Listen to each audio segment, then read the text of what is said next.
बाल विद्या मंदिर उच्च माध्यमिक विद्यालय खत्रीपुरा नागौर के ई लर्निंग प्लेटफॉर्म से आप सबका हार्दिक अभिनंदन और स्वागत। विज्ञान कक्षा 8 आज हम नया एक अध्याय शुरू करते हैं, सूक्ष्म जीव। ये हमारे लिए मित्र भी है और हमारे लिए शत्रु भी है, दुश्मन भी है। कौन कौन से सूक्ष्म जीव हमारे लिए मित्र या दोस्त के रूप में हैं और कौन कौन से सूक्ष्म जीव हमारे लिए शत्रु के रूप में होते हैं। तो सबसे पहले हम सूक्ष्म जीव की बात करते हैं। सूक्ष्म का मतलब होता है बहुत ही छोटा, जो हम अपनी आँखों से नहीं देख सकते। यानी ऐसे जीव या ऐसे सजीव जो हम अपनी आँखों से नहीं देख सकते, इनको देखने के लिए सूक्ष्मदर्शी की आवश्यकता पड़ती है। इनको हम सूक्ष्म जीव कहते हैं। सूक्ष्म जीव के कौन कौन से प्रकार है, कौन कौन से वर्ग है, वो भी मैं आपको बताऊंगा। अभी वर्तमान में एक सूक्ष्म जीव बड़ी ही चर्चा में है, जिसको कोरोना वायरस कहते हैं। वायरस भी एक तरह से सूक्ष्म जीव होते हैं जो हम अपनी आंखों से देख नहीं पाते। उनकी वायरस के बारे में भी हम चर्चा करेंगे। तो सबसे पहले हम पढ़ते हैं सूक्ष्म जीव के वर्ग।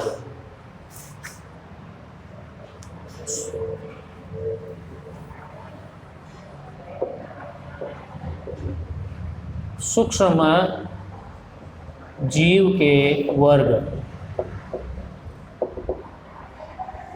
सूक्ष्म जीव के प्रकार कह सकते हैं, इनको वर्ग भी कह सकते हैं। सबसे पहला आता है जीवाणु, जिसको हम बैक्टीरिया कहते हैं। नंबर 2 पर आता है कवक। कवक क्या है, इसकी भी हम चर्चा करेंगे। कवक एक फंगस होता है, फफूंद होता है, जो डबल रोटी या रोटी के सड़ने पर सफ़ेद रुई जैसे पदार्थ जम जाता है, आचार के ऊपर फफूंद जम जाती है, वो कवक होता है, कवक की श्रेणी में आता है। प्रोटोजोआ। प्रोटोजोआ एक परजीवी सूक्ष्म जीव है। मलेरिया का रोग प्रोटोजोआ से होता है, उसकी चर्चा करेंगे। और सबसे अंत में आता है विषाणु।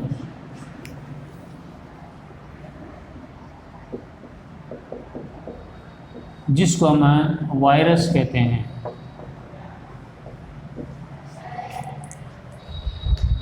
ये 4 मुख्य सूक्ष्म जीव होते हैं। वैसे सूक्ष्म जीव तो और भी है, लेकिन मुख्य रूप से 4 ये बड़े ही सूक्ष्म जीव है, बड़े ही सूक्ष्म है।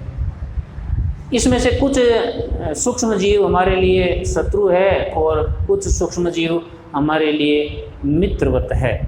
तो सबसे पहले हम पढ़ते हैं जीवाणु।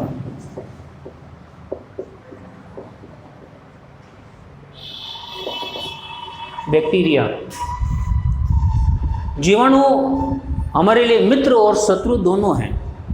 मैंने बताया कुछ जीव, वायरस तो केवल शत्रु है, मित्र नहीं है। प्रोटोजोआ भी शत्रु है। कवक मित्र और शत्रु दोनों के रूप में काम करता है, और जीवाणु भी मित्र और शत्रु दोनों है। तो ये शत्रु किस तरह है, ये मानव के लिए कैसे हानिकारक है, और ये मानव के लिए मित्र कैसे हैं, यानी लाभदायक कैसे हैं, वो भी पढ़ेंगे। तो सबसे पहले जीवाणु मानव के लिए कैसे हानिकारक है वो पढ़ते हैं। कौन कौन से इससे रोग होते हैं। तो हैजा, टाइफाइड और क्षय रोग। हैजा, टाइफाइड, हैजा, टाइफाइड और क्षय रोग। और क्षय रोग, क्षय रोग को टीबी कहते हैं। क्षय रोग को क्या कहते हैं, टीबी। और टाइफाइड, टाइफाइड को आंत्र ज्वर कहते हैं। आंत्र ज्वर, आंत्र ज्वर। टाइफाइड को आंत्र ज्वर कहते हैं। आम बोलचाल की भाषा में हम निकाला कहते हैं कि भाई बच्चे को निकाला निकल गया, ये टाइफाइड होता है, आंत्र ज्वर है। हैजा में उल्टी और दस्त होना बहुत ज़्यादा मात्रा में, उसको हम हैजा कहते हैं।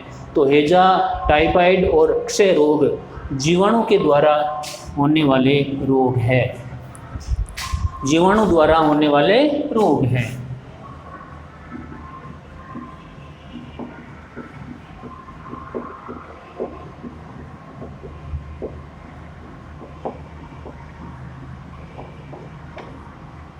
टाइफाइड और टीबी जिसको ट्यूबरक्लोसिस कहते हैं, क्षय रोग में फेफड़े खराब हो जाते हैं, कफ होता है, खांसी होती है, कफ और खांसी के साथ में खून निकलता है, उसको क्षय रोग या टीबी कहते हैं। जीवाणु मित्र और शत्रु दोनों रूप में कार्य करता है।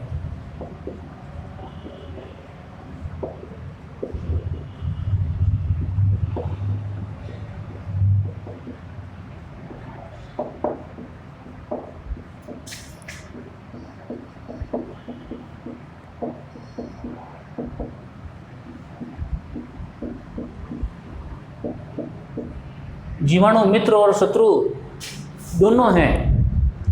अब ये रोग जो होते हैं, हैजा, टाइफाइड, क्षय रोग, तो इसका मतलब है ये हमारे लिए शत्रु है। अब मित्र किस तरह हैं? कुछ जीवाणु ऐसे होते हैं जो दूध को दही में बदलते हैं।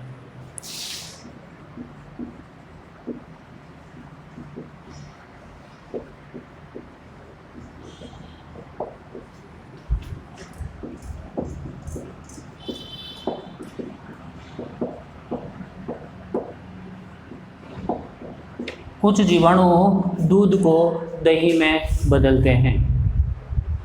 दही में लैक्टोबैसिलस जीवाणु होता है। दही में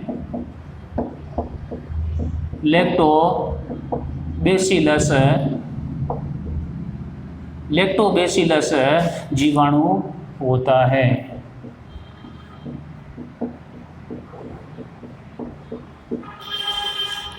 लैक्टोबैसिलस जीवाणु दही में होता है। जब हम दूध को जमाते हैं तो दूध में थोड़ा सा दही डालते हैं, यानी लैक्टोबैसिलस की कम मात्रा डालते हैं। वो फिर क्या करता है कि दही में अपनी गुणन क्रिया करता है, अपनी संख्या बढ़ाता है। पूरे दही में जब संख्या बढ़ जाती है तब दही जम जाता है। ये लैक्टोबैसिलस जीवाणु के द्वारा होता है। वैसे ये सूक्ष्म जीव जो है वो अपनी संख्या बढ़ाते हैं, किसी सजीव में जाते हैं, निर्जीव में जाते हैं, वस्तुओं में जाते हैं, तो ये अपनी संख्या बढ़ाते हैं। तो दही में लैक्टोबैसिलस जीवाणु होता है।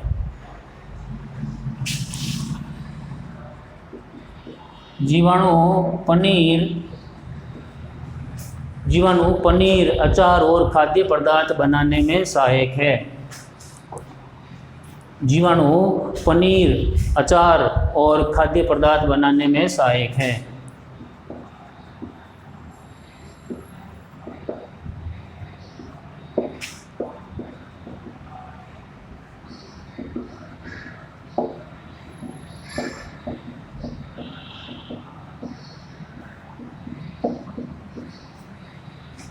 अब अचार भी बनता है, पनीर भी इससे बनता है। पनीर जीवाणु के द्वारा बनता है। खाद्य पदार्थ अचार बनाने में सहायक है। Bread, idli, dosa, cake, pastry, ये जीवाणु के द्वारा बनते हैं। अब किस तरह बनते हैं यहाँ बताता हूँ। देखो, जीवाणु किण्वन में सहायक होते हैं। जीवाणु के द्वारा किण्वन प्रक्रिया या क्रिया होती है।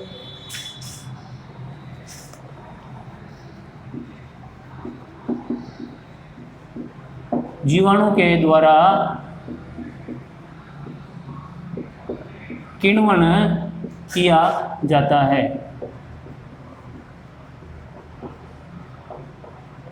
किण्वन का मतलब खमीर उत्पन्न हो जाना, सड़ना जिसको हम कहते हैं। कुछ खाद्य पदार्थ ऐसे होते हैं जिनको सड़ाकर या खमीर उत्पन्न करके उसके अंदर खटास उत्पन्न करके तैयार किए जाते हैं, उसको हम किण्वन कहते हैं। किण्वन के द्वारा ही एल्कोहल बनाया जाता है। शराब भी किण्वन पद्धति से बनती है। तो जीवाणु के द्वारा किण्वन किया जाता है। किण्वन में ये सहायक होते हैं। मैदा में खमीर उत्पन्न हो जाता है। मैदा में खमीर उत्पन्न हो जाता है।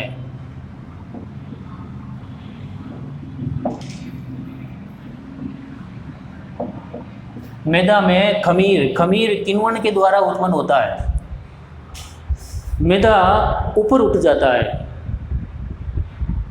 यीस्ट पाउडर डालने से खमीर की क्रिया उत्पन्न होती है।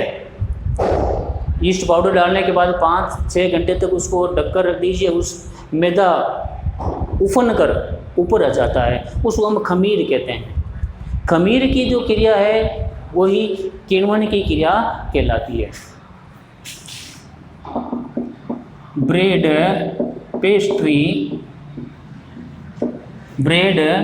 पेस्ट्री और केक, इडली, डोसा, केक, इडली और डोसा जीवाणु के द्वारा बनते हैं।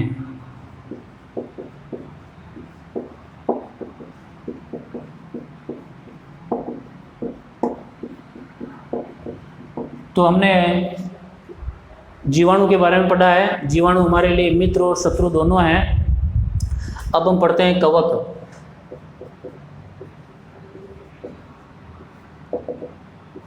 कवक जिसको फंगस या फफूंदी कहते हैं। वर्षा ऋतु में ब्रेड या रोटी के ऊपर सफ़ेद सी परत जम जाती है। वर्षा ऋतु में रोटी और ब्रेड पर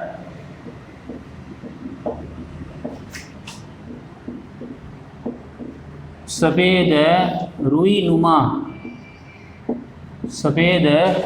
नुमा परत जम जाती है। अचार में भी इस तरह की परत जमती है। अचार में भी इस तरह की परत जमती है।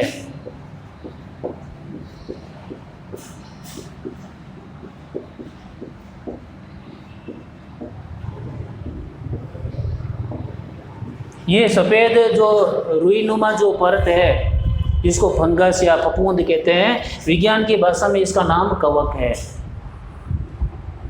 कई बार ये कवक काले रंग में भी होती है।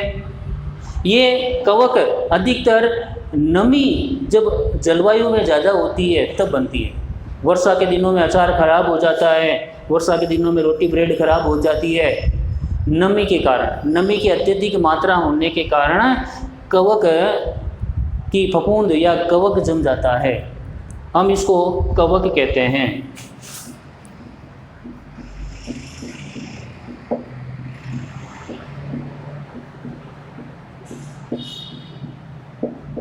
हम इसको कवक कहते हैं। कवक भी एक सूक्ष्म जीव है। कवक भी क्या है? एक सूक्ष्म जीव है। उसके बाद आता है प्रोटोजुआ।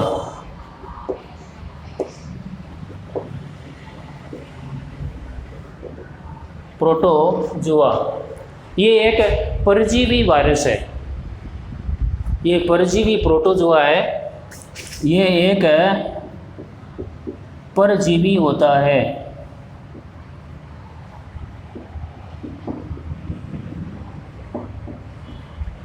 यानी दूसरे जीवों पर निर्भर करता है। भोजन के लिए ये दूसरे जीवों पर निर्भर करता है। भोजन के लिए दूसरे जीवों पर निर्भर करता है।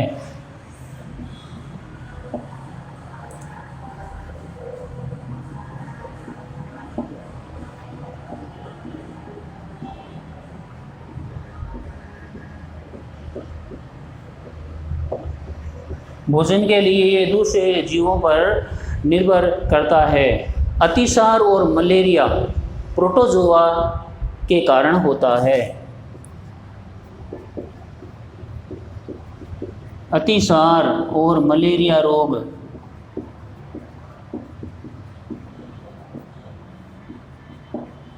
प्रोटोजोआ के कारण होता है।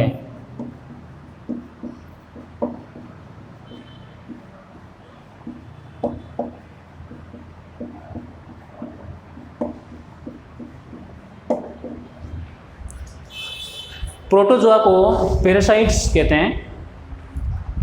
तो अतिसार का मतलब दस्त लगना उसको अतिसार कहते हैं। अतिसार का मतलब होता है शरीर में से पानी की कमी हो जाना, दस्त के रूप में शरीर का पानी निकल जाना, उसको अतिसार कहते हैं। मलेरिया रोग मच्छर से होता है, मच्छर में प्रोटोजोआ आते हैं, वो मलेरिया रोग फैलाते हैं। तो प्रोटोजोआ परजीवी होता है, अतिसार और मलेरिया रोग इनसे होते हैं। अब हम पढ़ते हैं विषाणु।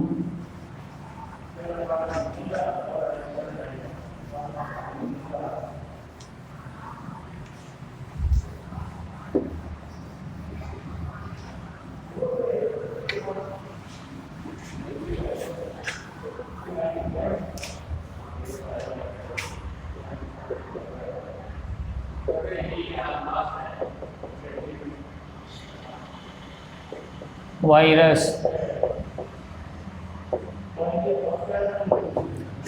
ये हमारे लिए हानिकारक ही होते हैं, शत्रु के रूप में काम करते हैं। कौन कौन से इनसे रोग होते हैं वो भी लिखेंगे। तो जुकाम, खसरा, फ्लू, जुकाम,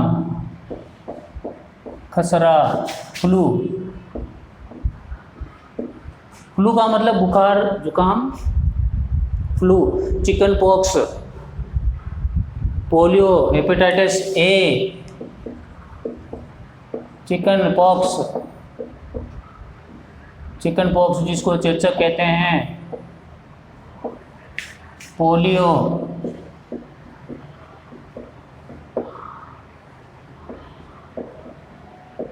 हेपेटाइटिस ए रोग होते हैं।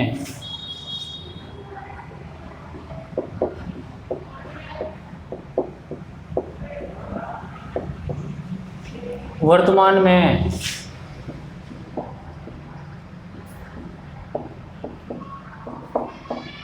कोरोना वायरस जिसको विषाणु कहते हैं चर्चा में है।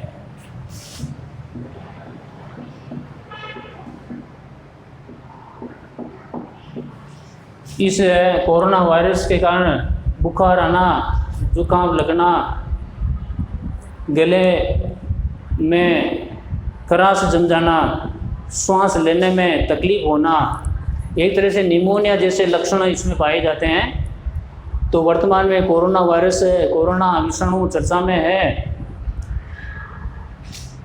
वायरस अनेक प्रकार के होते हैं, वायरस अनेक प्रकार के होते हैं।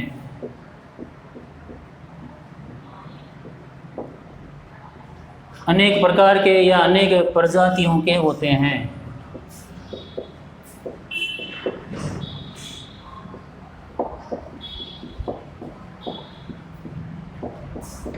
वायरस अनेक प्रजातियों के होते हैं। वायरस जो है वो सजीव और निर्जीव के बीच की कड़ी होते हैं।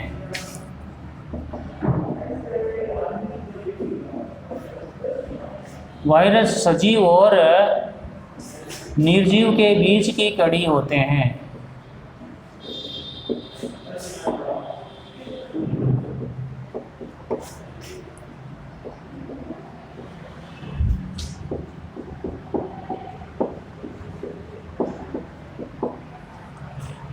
वायरस की जो प्रकृति है वो निर्जीव है। वायरस जिस स्थान पर है वो निर्जीव के रूप में रहता है। लेकिन जब ये सजीव के अंदर प्रवेश करता है तो अपनी गुणन वृद्धि करता है, अपनी संख्या बढ़ाता है। वायरस अपने स्थान पर है तो हमें किसी भी प्रकार का नुकसान नहीं, लेकिन जब हम इसके संपर्क में आ जाते हैं, सजीव जब इसके संपर्क में आता है तब वो अपनी गुणन वृद्धि करता है। इसलिए हम वायरस को सजीव और निर्जीव के बीच की कड़ी कहते हैं या कड़ी होते हैं। सभी वायरस मानव के लिए हानिकारक है। सभी वायरस मानव के लिए हानिकारक है।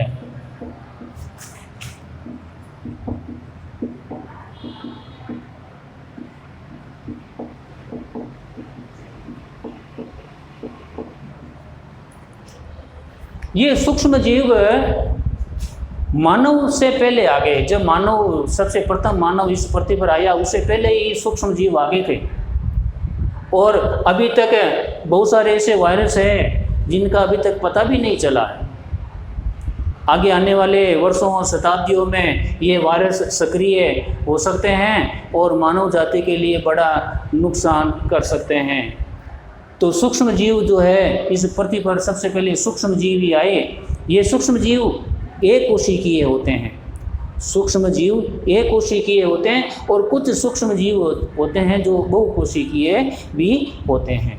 तो सभी वायरस जो है वो मानव के लिए हानिकारक है।